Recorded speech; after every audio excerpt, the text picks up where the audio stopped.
వాస్తు పురుష అంగహీన దోషం గురించి తెలుసుకుందాం ఇప్పుడు.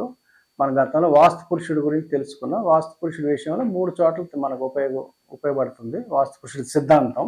ఒకటి పూజ విషయం, రెండోది వాస్తు పురుష మర్మస్థానాలకి, మూడోది వాస్తు పురుష అంగహీన దోషం అని మూడోది చెప్పడం జరిగింది. ఈ 3 రకాలుగా వాస్తు పురుషుడు యొక్క పరిస్థితి తెలుసుకోవాలి మనం గృహ నిర్మాణం చేసినప్పుడు. అదేంటంటే వాస్తు పురుషుడికి అంటే మనం ఒక స్థలాన్ని 9 భాగాలు చేసినప్పుడు అది దాని మీద ఆ వాస్తు పురుషుడు అధోముఖంగా శయనించి ఉంటాడని చెప్పి కాన్సెప్ట్ థియరీ. అయితే ఇప్పుడు దానికి వాస్తు పురుషుడి యొక్క శరీర భాగాల ఆధారంగా ఈ దోషాలు చెప్పడం జరిగింది.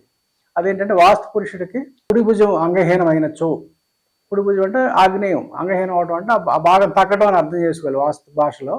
ఆగ్నేయం తగ్గినట్లయితే ఏంటి ఫలితం చెప్పారంటే ధననాశనము, స్త్రీకృత దోషం అని చెప్పారు.